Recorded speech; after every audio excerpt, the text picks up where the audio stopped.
നമസ്കാരം. പ്രേമരാജൻ മുന്നാട്. UDF സർക്കാരിൻ്റെ ഈ പ്രവൃത്തിയെ അഭിനന്ദിക്കാതിരിക്കാൻ വയ്യ. രമേശ് ചെന്നിത്തല, ആഭ്യന്തരമന്ത്രി രമേശ് ചെന്നിത്തലയ്ക്ക് ബിഗ് സല്യൂട്ട്. മുഖ്യമന്ത്രി VD സതീശന് ബിഗ് സല്യൂട്ട്. എന്താണെന്നല്ലേ, MR അജിത് കുമാറിനെ സസ്പെൻഡ് ചെയ്തുകൊണ്ടുള്ള ആ മാസ് തീരുമാനം തന്നെയാണ്. അഭിമാനകരമായ, എന്താ പറയണ്ട, ആർജവമുള്ള തീരുമാനം.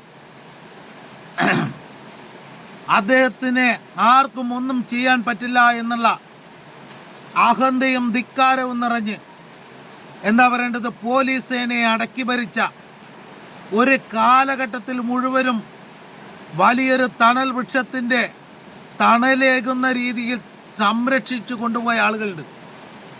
പറഞ്ഞു വരുമ്പോൾ നിങ്ങൾ തന്നെ പറയണമെന്ന് പറയും. ശരി തന്നെയാണ്. നമുക്ക് പോലും എന്നെപ്പോലെ പുറത്തു പറയാതെ, തുറന്നു പറയാതെ നിരവധിയായ ഇടതുപക്ഷ യുവജന പ്രവർത്തകർ ഇന്ന് ഈ സർക്കാരിനെ അഭിനന്ദിക്കുന്നു, മനസ്സുകൊണ്ട് അഭിനന്ദിക്കുന്നവരുണ്ട്. ചിലർക്ക് പ്രത്യക്ഷത്തിൽ അഭിനന്ദിക്കാൻ പറ്റാത്ത ആളുകളുണ്ട്. അത് അവരുടെ അവസ്ഥ കൊണ്ടാണ്. പക്ഷേ ഇത് ആർജവമുള്ള തീരുമാനമാണ്. എന്തെല്ലാം ആക്ഷേപങ്ങൾ, എന്താ പറയേണ്ടത്, ചിറകടിച്ചു പറക്കുകയായിരുന്നു. കഴുകനെ പോലെ ചിറകടിച്ചു പറക്കുകയായിരുന്നു. ചിറകറ്റു വീണു. കഴുകൻ പോലും ചിറകറ്റു വീഴാറുണ്ട്. അവിടുന്ന് കഴുകന് തീരുമാനമെടുക്കാം എന്ത് വേണമെന്ന്. മരണത്തിന് കീഴ്പ്പെടണോ, ജീവിതത്തിലേക്ക് തിരിച്ചു വരണോ എന്നതുപോലെ ഇനിയാണ് MR അജിത് കുമാറിൻ്റെ ജീവിതത്തിൻ്റെ വഴിത്തിരിവുകൾ. ഇനിയാണ് അദ്ദേഹത്തിൻ്റെ കാര്യങ്ങൾക്ക് തീരുമാനം ഉണ്ടാകുന്നത്.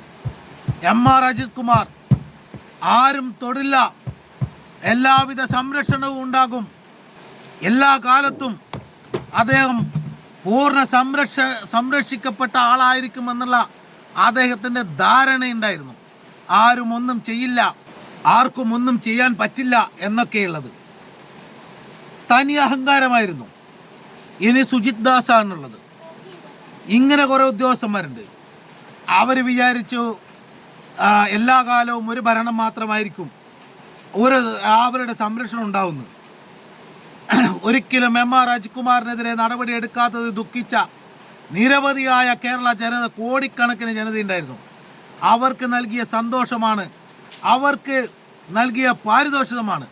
ഈ ഭരണത്തിന് നിരവധിയായ ക്രമക്കേടുകൾ, പ്രശ്നങ്ങളൊക്കെ ഉണ്ട്. പക്ഷെ അതിനെയെല്ലാം മറന്ന് ജനങ്ങൾ കൈയടിക്കുന്ന നിരവധിയായ ആളുകൾ, എല്ലാ രാഷ്ട്രീയ പാർട്ടിയിലുമുള്ള പൊതുവായ ജനങ്ങൾ കൈയടിക്കുന്ന ഒരു, എന്താ പറയുന്നത്, ഉചിതമായ സന്തോഷം നൽകുന്ന തീരുമാനമാണ് MR അജിത് കുമാറിനെ അദ്ദേഹത്തിന് സസ്പെൻഡ് ചെയ്തത്. എന്തെല്ലാം ക്രമക്കേടുകൾ തുറന്നു കാണിച്ച് അദ്ദേഹത്തെ നടപടിയെടുക്കാൻ അവസരങ്ങളുണ്ടായിരുന്നു. ശബരിമലയിൽ ട്രക്കിൽ സഞ്ചരിക്കുന്നു, പൂരം കലക്കുന്നു, RSS നേതാക്കളുമായി കൂടിക്കാഴ്ച നടത്തുന്നു, തെളിവ്. കവടിയാറിൽ കൊട്ടാരം പണിയുന്നു, തെളിവ്. ബാങ്ക് അക്കൗണ്ടിലല്ലാതെ ക്യാഷ് കൈകാര്യം ചെയ്യുന്നു, തെളിവ്.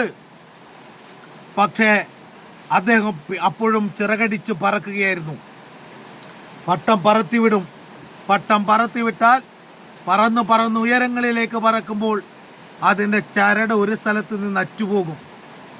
MR അജിത് കുമാറിനെ അർഹിക്കുന്ന നടപടി നൽകിയ UDF സർക്കാരിനും ഇതിന് നേതൃത്വം കൊടുത്തവർക്കും അഭിനന്ദനങ്ങൾ. വളരെ സന്തോഷകരമായ തീരുമാനമാണ് ഇത്. ഈ സർക്കാരിനുള്ള വലിയ പൊൻതൂവൽ തന്നെയാണ്.